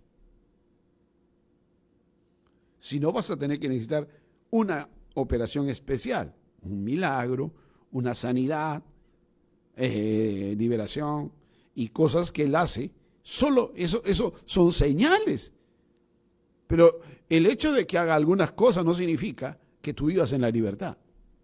Aunque te dé libertad, aunque te dé salud, aunque haga milagro. La idea es que el que es libre vive en esa libertad, vive en esa dimensión. Y el problema de la gente, permítame decirlo así, sin ánimo de ofender a nadie, ¿no? Y tampoco voy a utilizar una frase. Hay personas que no quiero que se ofendan aquellos que usan bastones, muletas. Estoy hablando de manera figurada, pero es una manera de entender la cosa. O sea, a la gente le gusta caminar con bastón, no le gusta ser libre. Entonces, aun cuando botan un tiempo el bastón, después regresan y toman las muletas. O botan las muletas y se quedan con el bastón. ¿Y sabe por qué? Porque no quieren vivir en libertad. Prefieren la mentira vanidosa del diablo. La tercera cosa, entonces, ya hemos hablado de que Él es una persona, Él, nuestro Dios. Es lo más importante, nuestra confianza es Dios. Nuestra confianza no es lo que Él hace, es Dios. Y luego, entonces, hemos hablado de que Dios es nuestra seguridad. La tercera cosa que debemos considerar, versos 5 y 6, es que Dios atiende a sus hijos. Dios atiende a sus hijos. Qué precioso es ver el texto de la manera como está entretejido. Y dice, porque tú, oh Dios, has oído mis votos, me has dado la heredad de los que temen tu nombre. Días sobre días añadirás al rey. Sus años serán como generación y generación. Estará para siempre delante de Dios. Prepara misericordia y verdad para que lo conserven. Mira lo que se nos está diciendo entonces aquí. Mira lo que se nos está diciendo, verso 5 y 6 y una parte del 7, y después volvemos a la última parte, o sea, la última división, considerando el 7. Dice que Dios, porque tú, oh Dios, has oído mis votos, dice. Dios ha oído sus votos. Primera cosa, Dios atiende a sus hijos. Si te ha dado su dignidad, ¿cómo no va a estar atento más que a tu necesidad, a tu ser? A tu ser, a tu ser, a tu ser, a tu ser. Pero ¿sabe qué es interesante aquí? Es que David no dice, mira, tú has escuchado mi oración y mi petición, yo te ando rogando, te ando pidiendo, te ando demandando cosas. La pregunta es, ¿dice eso acaso el texto o está hablando más bien de que Dios ha oído sus votos? Las promesas que David le hace a Dios no dicen qué consiste el voto necesariamente ahí. Sí es verdad que en las culturas antiguas y también en el tiempo de David y en las culturas antiguas, los reyes ofrecían a sus dioses ofrendas. Una para calmar su ira, luego para asegurarse bienestar en su reinado y luego para asegurar que Dios pudiera juzgarlos, o sea, destruirlos por sus malas acciones y asegurar las victorias en las guerras. Entonces, esas son 4 razones, entre muchas otras. Pero, ¿sabe? David no era alguien que se complacía en decirle cosas a Dios y en hacer votos a la ligera. David era alguien que vivía para Dios, vivía para Dios, vivía para Dios. El sentido de su existencia estaba en la adoración, estaba en acariciar el corazón de Dios. Tú acaricias el corazón de Dios y ¿sabes qué? Vas a tener a Dios mirándote todo el tiempo, así como la mamá, el papá cuando el bebito recién nace y está creciendo y está mirando sus gestos y ¿sabes qué? De repente mueve el brazo y dice, ay, me está saludando, no se sabe si se está asustando o qué cosa, pero ya lo está saludando. Y de cada cosa saca una historia. Que el bebito hace burbujitas con la saliva y me está hablando, dice, me está hablando. ¿No? Y dice cada cosa, ¿no? Los padres somos así, pues, o sea, nos ponemos especiales, por no decir otra cosa, ¿no? O sea, nos falta ya el babero después una vez que nace la criatura. Mira, ¿sabes qué? Dios cuando ve a alguien que hace votos, a alguien que cumple sus votos, a alguien que vive para Él, ¿sabes qué? Dios se desborda. Dios se desborda, no solamente en atención, no solamente en dádivas, se desborda en ternura. ¿Y sabe lo que sucede con él? Él le dice al Señor, tú has oído mis votos. ¿Cuántas veces prometes a Dios y no cumples? Teniendo la posibilidad de cumplir, no cumples. Prometes obediencia, no obedeces. Prometes, qué sé yo, lo que tú quieras, darle más tiempo. Y cuando te dé el tiempo, ahora que has tenido tiempo, has leído más, has orado más. Señor, si tú me dieras tiempo, yo te prometo, te aseguro. Señor, si tú me dieras trabajo, yo te aseguro que hago esto y aquello, que compro folletos y predico, que ofrendo y qué sé yo, todo lo que tú quieras. Por eso que el Señor dice que cuando uno se compromete en hacer algo para Dios, si a Dios haces promesas, no tardes en cumplirlas, dice el autor del Eclesiastés, Salomón, ¿no? Si a Dios hace promesa, no tardes en cumplirla. Cuando a Dios hace promesa, no tardes en cumplirla, porque Él no se complace de los insensatos, cumple lo que promete, dice, ¿no? Mejor es que prometas y no que prometas y no cumplas. Y mira cuánta gente le hace promesas a Dios y a la hora que ya debe cumplirla, no, alarga el tiempo, da vueltas, hace inversiones, hace todo lo que no debiera hacer. Y no cumple lo que le promete a Dios. Pero David sabe qué hace aquí. Él sabe que Dios atiende a sus hijos. Él sabe que Dios atiende a aquellos que viven para Él. Y David siempre está haciendo votos, siempre está ofreciendo a Dios ofrendas, sacrificios y todo lo demás de él aprendió Salomón. Y lo que le dice a Dios es: tú has oído mis votos, tú has oído mis votos, tú has oído mis votos. La segunda cosa que dice el texto es: me has dado la heredad de los que temen tu nombre. Fíjese eso. Fíjese eso. Ahora, la heredad de los que temen su nombre, todo el bienestar de los que temen tu nombre, o sea, la herencia importante de los que temen a Dios, no solamente está en oro, plata, salud. ¿Cuál creen que es la mejor herencia? La mejor herencia que no entendieron, ojo con esto, los israelitas, los levitas, los sacerdotes no lo entendieron. Mire que el sacerdocio, desde el tiempo que aparece allá con Moisés, hasta el tiempo de David, y más adelante, inclusive en el tiempo de Elías, el sacerdocio tuvo siempre no tuvo grandes momentos, para decirlo mejor, siempre estuvo en situaciones muy complicadas delante de Dios, porque aún en la época de los profetas, menores, tú vas a ver que los profetas eran superficiales, eran livianos, era gente que llevaba al pueblo al error. Los sacerdotes igual. Entonces los ministros de la casa de Dios, en vez de ser los mejores, eran los peores. Y como dice, de nuevo, en los profetas menores se dice que vienen a ser igual que el pueblo, o sea, pecan igual y son peores porque tienen que constituirse en guías y sin embargo andan a la luz del día, a la luz de todos, haciendo cosas que no convienen y portándose no como gente que ama a Dios, no como gente que teme a Dios, no como gente santificada para Dios, sino como endemoniados. Y entonces, ¿sabe qué? Acá David dice, mira, ¿la herencia cuál es? Volvamos al tiempo de Moisés. El Señor le dijo cuando iba a repartir la tierra que cada uno tendría un lugar y a los levitas no le dio lugar. Porque él sería su herencia, él sería su herencia, él sería su herencia, él sería su herencia. Pero ahora David está diciendo algo más interesante y más profundo. ¿Sabe por qué?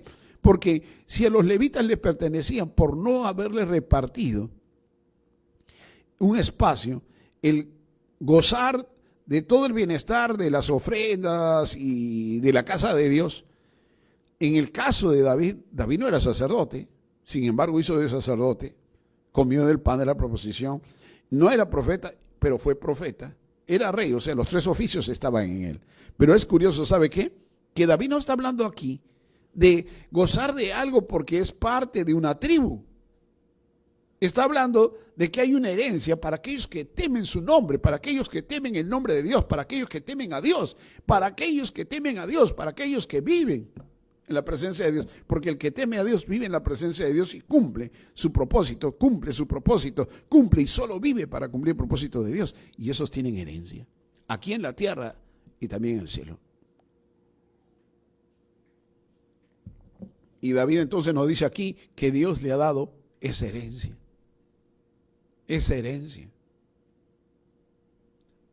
Qué interesante, ¿no?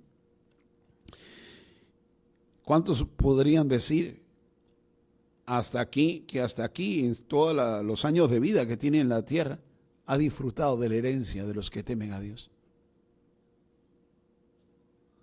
¿Quieres disfrutar? Paga tus votos. Paga tus votos. Cumple las promesas. Obedece. Deja que Dios tome tu vida, la purifique y vive para su propósito. Vive para el propósito que le dio a tu vida. Y ojo, que el propósito general es adorarle. Para eso nos creó. Y David, entendiendo eso, entonces, ¿sabe qué? Volvamos al verso 4. Puede decir, pues yo habitaré en tu tabernáculo para siempre. ¿Dónde está su herencia? En Dios, en Dios, en Dios, en Dios, en Dios, en Dios. Mira, no se dejó sacar por la crisis, por las situaciones que vivía de la presencia de Dios. No se dejó sacar. Y la tercera cosa que dice es: días sobre días añadirás al rey. Sus años serán como generación y generación. Tremendo. Largura de días, dice en otro momento. Largura de días. Y cuando hablamos de días y días añadirás al rey, no es que le da una existencia penosa, triste, miserable, o sea, para estar sufriendo, estar dando pena sobre la tierra, sobre la faz de la tierra, sino esto habla de darle días, días de gozo, días de bienestar, días de vida y existencia profunda, no de la superficialidad.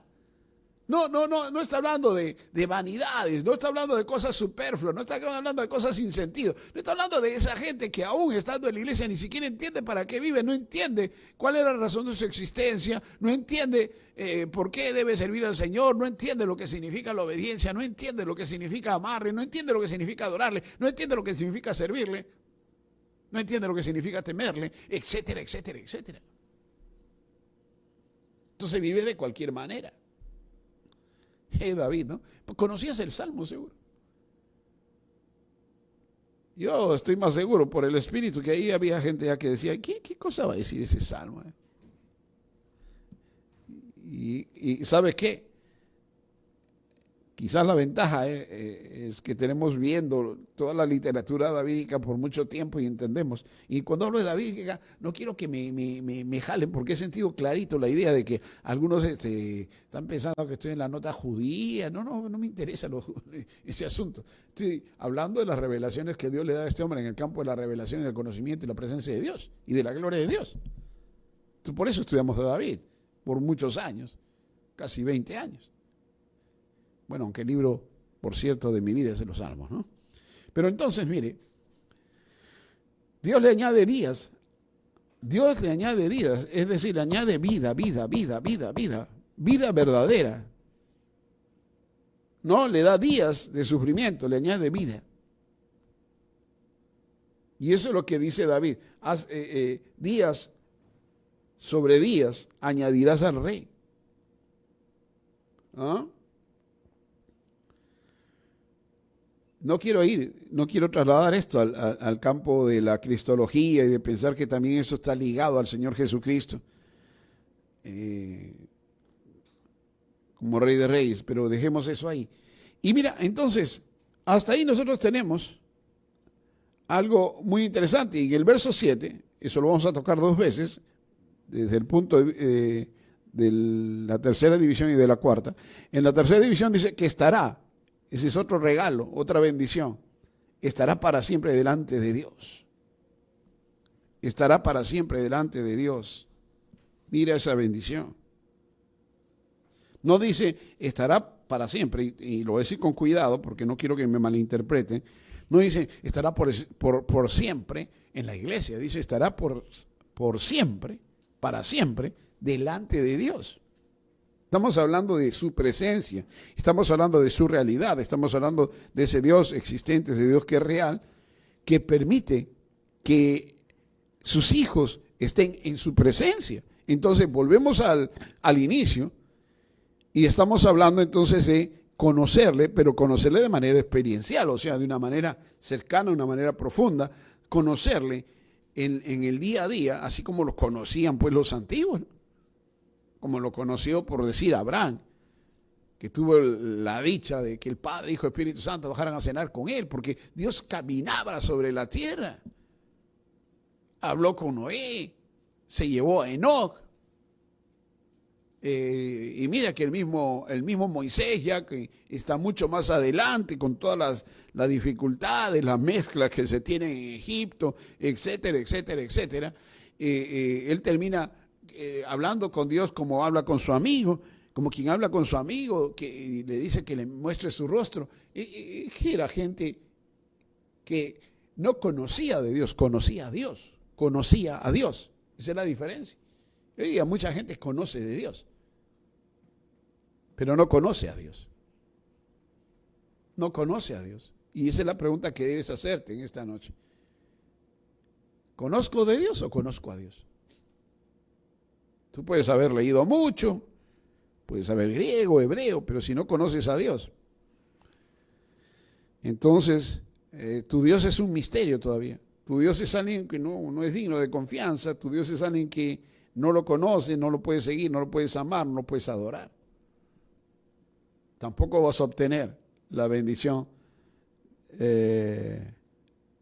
las bendiciones que dice David, es decir, ni la herencia, porque estamos hablando de su presencia, estamos hablando de poder disfrutar en profundidad de su compañía, de su realidad, de su existencia.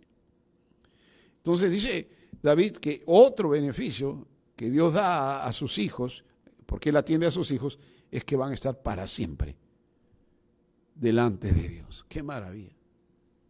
¡Qué maravilla!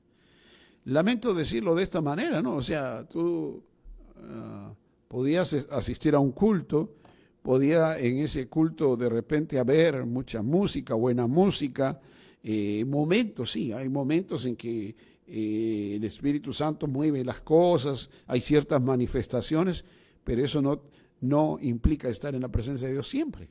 Acá dice que siempre. Entonces, si tú todavía, imagínate esto, te lo digo sano, suave, tú pudieras estar en un culto así, pero si después tu día a día, tu hora a hora, día a día, minuto a minuto, tú no estás en la presencia de Dios, no puedes atraer su presencia, no puedes estar delante de Él, no puedes entrar libremente al trono de la gracia, necesitas mediación, necesitas quien te lleve, necesitas quien baje su presencia.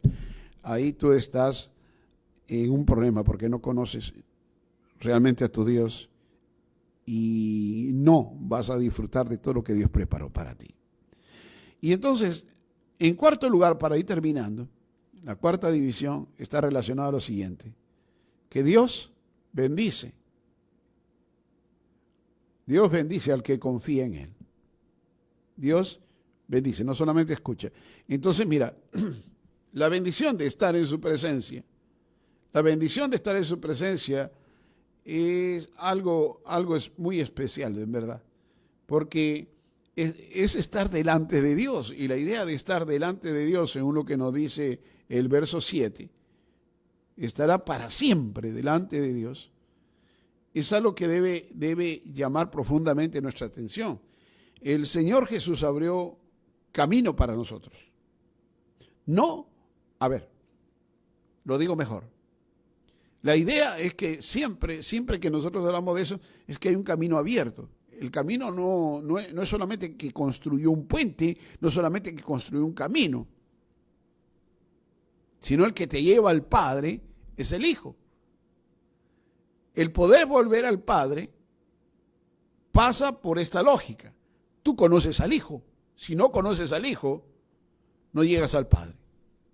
Para que tú conozcas al Hijo luego de su muerte, te dio al Espíritu. Es decir, Él muere por ti, conoces esa verdad, lo aceptas a Él y te pone su Espíritu para que te lleve al conocimiento del Hijo. Y el Hijo te lleva al conocimiento del Padre.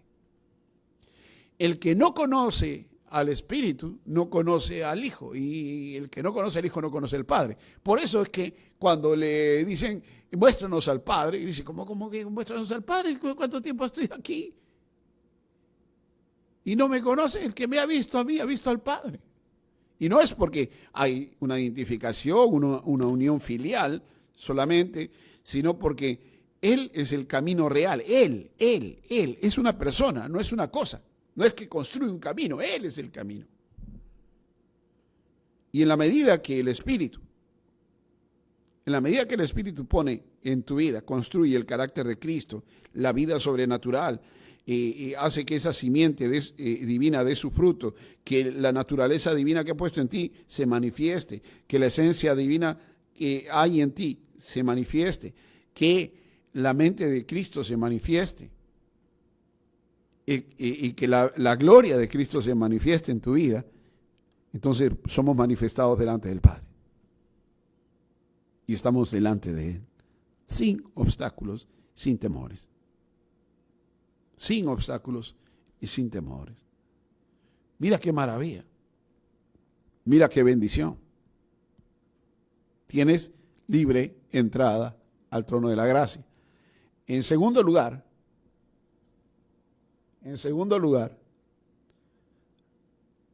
Dios te protege. Dice, prepara misericordia y verdad para que lo conserven. Conserven a rey, pero es protección. ¿Sabes? Si tú disfrutas de todas estas cosas y vives de la manera como el texto se nos plantea, Dios mismo hará que tu vida sea conservada, hermano. Ya a menos que diga, no, ¿sabe qué? Yo no soporto que fulano de tal, fulana de tal esté más en la tierra. Yo lo quiero acá, ya no tengo que traerlo, quiero disfrutarlo. A menos que sea así, ¿no? Que Él quiera ya tenerte ya, Él te va a conservar la vida en la tierra para que cumplas su propósito, para que adores, para que incentives a otro, para que vivas sirviendo, pero sobre todo para que vivas acariciando su corazón y enseñes eso aquí en la tierra. Él te va a conservar. Él va a conservar tu vida. Él te va a proteger. Él va a poner tu vida en buen recaudo. En tercer lugar, mira la bendición. Mira lo que dice David, verso 8. Así cantaré tu nombre para siempre. No dice, cantaré canciones para ti. No dice, ¿sabe qué? Voy a cantar lo bueno que eres. Aquí rompe con la lógica, David, ¿no? Porque tú te imaginas, bueno, lo normal es que nosotros decimos Dios es bueno, misericordioso. Esa canción, no estoy, por si acaso, no estoy desmereciendo ninguna canción. Al contrario, con esta que voy a mencionar, bendigo al Señor por quien la compuso. Me encanta para adorar esa canción. Pero no es la idea de decir, magnífico Dios, que es bueno, Él es magnífico. Sí, está hablando de sus cualidades. Pero acá es como Él dice que va a cantar su nombre. Entonces, ¿qué tendría que cantar? Dios, Dios, Dios, Dios, Dios, Dios, Dios, Dios, Dios, Dios, Dios, Dios, Dios, Dios, Dios. Esa es la idea. No va a cantar sus cualidades. Dice, así cantaré tu nombre.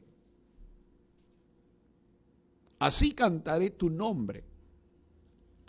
Y esas son esas cosas raras de David. Bueno, no dice, voy a cantar a tu nombre, sino que dice, va a cantar su nombre. Si algún día tú fuiste de repente a alguna tómbola de tu colegio o algún bingo que hacía en el colegio, entonces la gente estaba con su cartilla ahí, ¿no? Iba marcando los números que salían y decía, y ahora posiblemente ese es el número ganador. Y todo el mundo la expectativa y cantaban el número y decían, bingo, ¿no? ¿Sabe de qué está hablando? De una realidad como esa, en que se menciona el nombre de, solo el nombre de Él para siempre. ¿Y sabe qué? Para cantar su nombre hay que tener revelación del nombre. Ah, sí, bonito decir, el nombre de Jesús tiene poder, es poder, en el nombre de Jesús, fuera demonio, en el nombre de Jesús, decreto y digo esto, ¿sabes qué? Tiene revelación del nombre. Porque esto tiene que ver con revelación de su esencia. Cantaré sobre tu esencia. Y esas son las locuras de David. Por eso, tanta profundidad en su cántico, tanta profundidad en sus textos, tanta profundidad en su vida, a pesar de sus momentos tristes, momentos de caída, momentos de dificultad, de conflicto. ¿Sabes por qué? Porque si tú quieres juzgar a David, tú no estás en la condición. Aparte que no conoces al Señor, él estaba en el Antiguo Testamento, estaba bajo la ley y vivió mejor que muchos cristianos y tuvo más revelación que todos los cristianos juntos. ¿Ya? ¿Aló? ¿Qué nos está diciendo Davidcito, no? Entonces David no conoce de Dios, conoce a Dios. Conoce a Dios. Y si tú quieres añadirle, así cuando él habla de la misericordia, la verdad, el séptimo punto sería su nombre, ¿no? Tremendo. Es tremendo.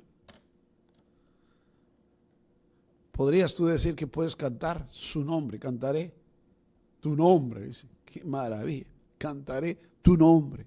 Cantaré tu nombre. Cantaré tu nombre. Mira,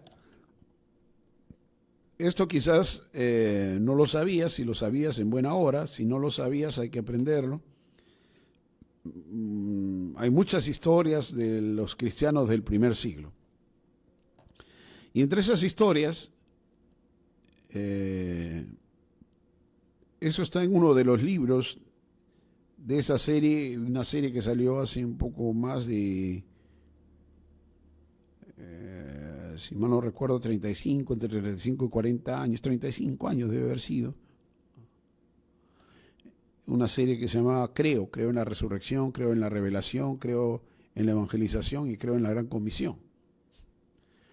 Y esos libros, en uno de esos libros, creo en la gran comisión, en ese libro el autor en un momento habla de cómo era la vida de los creyentes en el primer siglo, ¿no? Y dice que los creyentes del primer siglo eran conocidos por todo el pueblo como los chismosos de la época. Eran así, literalmente dice que vivían chismeando.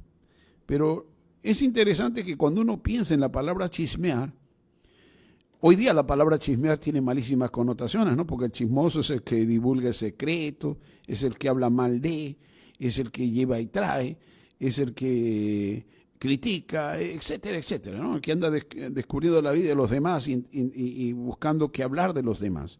Ese es chismoso. Pero la connotación que tenía esa palabra en esa época no era esa. Y te voy a explicar primero qué es lo que hacían y después te digo por qué, cuál es el significado de la palabra. Sé que cuando la gente pasaba cerca a un cristiano o veía a un cristiano, lo veía moviendo los labios todo el tiempo. Y movían los labios y movían los labios.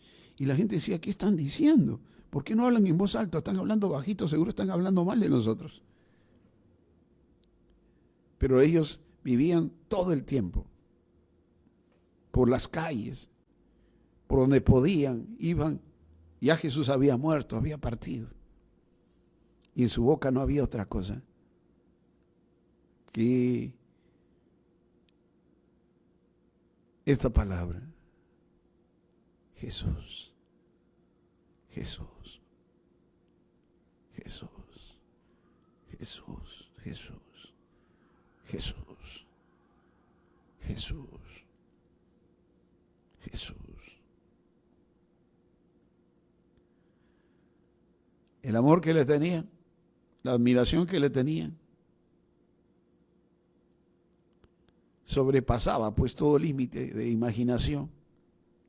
Y no vivían otra cosa sino musitando su nombre, hablando de manera queda, de manera bajita su nombre, deleitándose en su nombre, acariciando su nombre.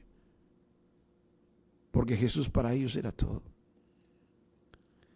Y el significado de la palabra chismear es la palabra rumorear. Vivían rumoreando. Vivían diciendo, Jesús, y vienes, pronto vienes. Esa era su esperanza. Hoy día más bien se ve cristianos hablando el uno del otro. Abren la boca para alardear, para competir, para hablar mal del otro, para murmurar.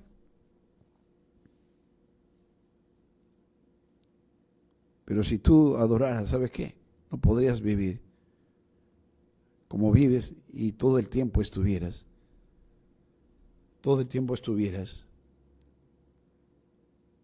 mencionando ese nombre precioso. Por eso dice este hombre 1000 años antes que eso acontezca, hablándole al Padre: así cantaré tu nombre por siempre.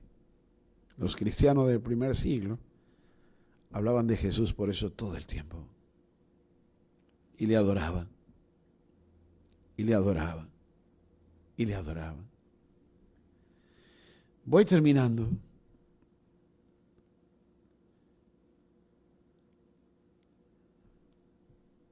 Qué bendición, dice, de este hombre, porque dice al final: así cantaré tu nombre para siempre, para siempre, para siempre, para siempre. Y eso lo dice en sus salmos. Te exaltaré, mi Dios, mi Rey, y bendeciré tu nombre eternamente y para siempre. Cada día te bendeciré. Entonces no estaba hablando por hablar. Está en su literatura, por todos lados está. En muchos de sus salmos. Pero dice luego: así cantaré tu nombre para siempre, pagando mis votos cada día. ¿Sabes? ¿Qué votos has hecho delante de Dios de seguirle, de vivir una vida pura, o sea, santa, de servirle, de seguirle, de obedecer, de ser lleno del Espíritu Santo, de vivir operando los dones que te ha dado, vivir por siempre, por cierto, siendo testigos, vivir dándole importancia y lugar al Espíritu Santo, etcétera, etcétera? ¿Cuántos votos has hecho? Cada culto, de repente tu pastor aquí, bueno, estamos cansados de hacerle llamados a la gente, a que vivan bien, a que renueven su comunión, a que dejen cosas. ¿Cuántas veces te subiste a la cruz y te bajaste? ¿Cuántas veces dijiste, ahora muero? Con Cristo estoy juntamente crucificado. ¿Y después qué? No cumpliste tus votos. La bendición para el que cumple los votos es que va a tener herencia, va a tener presencia, va a ser oído. ¿Estás ahí, verdad? Vas a tener largura de días. La bendición es que la misericordia y la verdad te rodearán. La bendición es que vas a tener revelación del nombre y ¿sabes qué? Vas a poder vivir eternamente y para siempre adorando a tu Dios.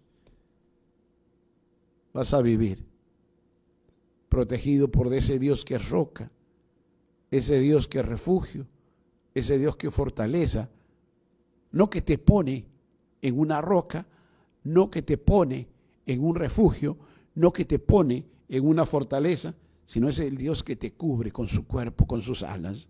Es el Dios misericordioso, es el Dios de verdad, es ese Dios que te da revelación de su nombre, de su esencia, su esencia, su esencia, su esencia, su esencia, su esencia te va a cubrir. Ahí no hay enfermedad que entre, ahí no hay mal que pueda destruirte. Ahora entiendes de repente por qué Pablo dice: ¿quién nos podrá separar del amor de Cristo? Y antes de eso habla de la obra de Dios, que el Padre nos ha justificado, santificado, glorificado, etcétera, etcétera. ¿Y sabe qué? Todo en base al amor y la ternura de Cristo. Dios es digno de confianza. Dios. Si tú confías en Dios por lo que Él hace, tienes un problema. Cuando deja de hacer, ni lo necesitas, ni lo amas, ni lo buscas, ni lo sirves, ni lo sigues, ni vas en pos de su propósito. Pero cuando tú conoces a Dios, Él es tu vida. Él es tu vida, es tu roca, tu refugio, tu fortaleza. Aquel que te cubre con su dignidad, con sus alas, con su cuerpo. Está el Hijo. aquel que te cubre con su dignidad, el Padre, aquel que te cubre con la verdad, porque la verdad destruye todas tinieblas en todas sus formas, y porque te dará revelación de su nombre y de su esencia. Y esa esencia lo cubre todo, lo llena todo. Por eso él habla de cantar a su nombre. Cantaré tu nombre, cantaré tu nombre. Tú dices, Jehová Jireh, Jehová tal, Jehová Nisi, Jehová Rafa, Jehová Roé. Pero ¿sabe qué? Acá, de boca para afuera, porque no le conoces. No ha habido revelación del nombre. No estamos hablando de las funciones que él cumple, como Rafa, como Nisi, como Roé, como Jireh. Estamos hablando de que él te va a manifestar su esencia. Te he dicho mucho, ahí lo dejo.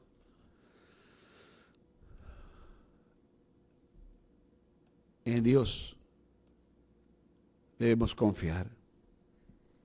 En Dios debemos confiar, pero va a confiar en Dios aquel que le conoce. En Dios confío. Sabes que luego de estos días de encierro, de cuarentena, quiera Dios que tú puedas decir, ¿sabe qué? Mire, hermano, ahora ya no me llames Juan, yo quiero que me llames, en miniatura, por cierto, en miniatura, quiero que me llames Job. ¿Te acuerdas de Job, ese hombre justo? Que fue probado de manera fuerte, muy fuerte. No te voy a repetir en qué consistió su prueba, pero fue muy dura. Pero él al final del libro va a decir, yo conozco que todo lo puedes, que no hay pensamiento que se esconda de ti. Y le dice, yo antes de oídas te había oído, mas ahora mis ojos te ven. Mas ahora mis ojos te ven.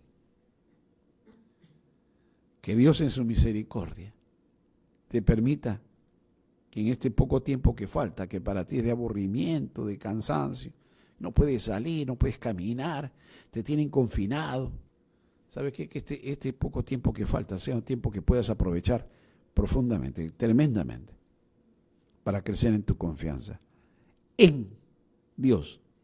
En Dios. No por lo que Él hace, sino por lo que Él es.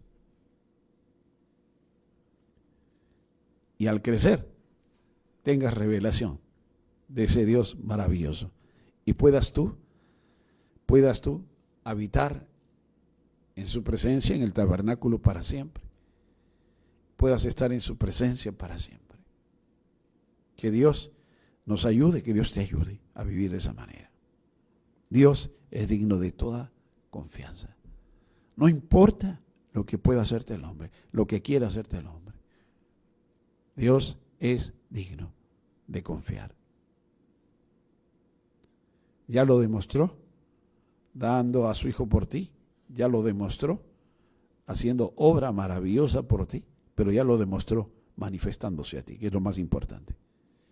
Porque al final de los tiempos, cuando estemos en su presencia, tú no vas a ir allá a comer, no vas a ir allá a dormir, no vas a ir allá a ser sanado, no vas a ir allá a disfrutar de algún beneficio en el sentido de lo que Él hace. Tú lo vas a disfrutar a Él como ser, como persona, como realidad, como ser existente. Esa es tu bendición. Esa es tu bendición. Hay mucho más ahí lo voy a dejar por un asunto de tiempo. Espero que tu perspectiva cambie y espero que entiendas que lo mejor que te puede pasar en este tiempo es crecer en el conocimiento de tu Dios y que tu vida logre profundidad, verdadera espiritualidad, verdadero conocimiento de Dios, ese conocimiento experiencial, no solo de la experiencia de la tembladera, tiemblo más que tú, no la experiencia del calientito, de la corriente, no estoy hablando de eso. Estoy hablando de conocerle experiencialmente a Él, como persona, como ser. De eso estoy hablando. Cierra tus ojos ahora. Padre, gracias por tu palabra. Gracias por la manera como tú te has ido revelando a través de la historia y has ido dejándonos huellas concretas, no solamente enseñanzas, sino nos has mostrado por tu palabra, como ahora, la manera como tú quieres que vivamos contigo. Nos has mostrado, Señor, que el mayor anhelo tuyo es bendecirnos, oírnos, darnos herencia, permitirnos estar en tu presencia, el disfrutar de tu dignidad, de tu cubierta, de tu ternura. Señor, queremos conocerte de manera real, auténtica. No queremos estar como Job antes de los momentos de dificultad y prueba. ¿Qué pasó? Queremos conocerte plenamente, Señor. Y por eso disponemos nuestra vida para que tú puedas trabajar en nosotros, que no desperdiciemos ninguno de los momentos que estamos viviendo en este tiempo, sino que en todo haya crecimiento. Señor, que al pasar este tiempo podamos decir de manera elemental siquiera: Señor, gracias por lo que nos has permitido en estos días. Paralizaste todo y aún nos diste tiempo para conocerte, para buscarte, para arreglar nuestras cuentas contigo, para crecer espiritualmente, para conocerte de manera personal y profunda, para conocer tu palabra, para leer, para orar, para adorarte, para afirmar nuestro rostro para todas las cosas que vengan, para disponer nuestro corazón, Señor, a amarte, a seguirte, a honrarte, a servirte, para prepararnos, Señor, también para cumplir con la asignación y el propósito que tienes para nuestra vida y para disponernos, Señor, ahora que hemos aprendido, Señor, por la negación de la libertad, el amar la libertad que nos has dado y el amar la posibilidad de servirte que nos has dado, de ser instrumento tuyo, de predicar tu palabra, de no desperdiciar una oportunidad. Señor, queremos ver esa gloria derramada, queremos no solamente verla, sino disfrutarla, porque si irá de disfrutar el incrédulo, Señor. Queremos ser nosotros también beneficiarios tuyos. Señor, que no tengamos que quedarnos en el vacío, que no quedemos, Señor, con las ganas, porque no vivimos buscando tu rostro, no vivimos disfrutando de ti, buscando tu presencia, anhelando tu presencia y tu gloria en todo momento en nuestra vida y luego que se manifieste a través de nuestra vida para gloria tuya. Concédenos, Señor, de tu bendición, de tu provisión, de tu sustento, como siempre lo haces. Señor, tu protección, que es tan clara en este texto, sea sobre nuestras vidas, Señor. Queremos que el fundamento de nuestra vida seas tú, esa roca. Queremos, Señor, que el refugio seas tú, no un lugar. Queremos, Señor, que tú seas nuestra fortaleza, nuestra esperanza. Has puesto tu cuerpo por nosotros, Jesús.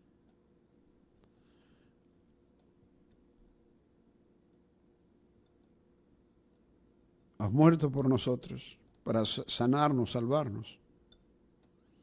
Has dado tu espíritu.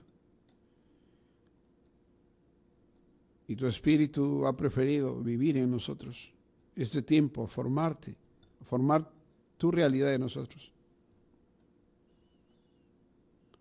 Hasta que nos entregue al Padre.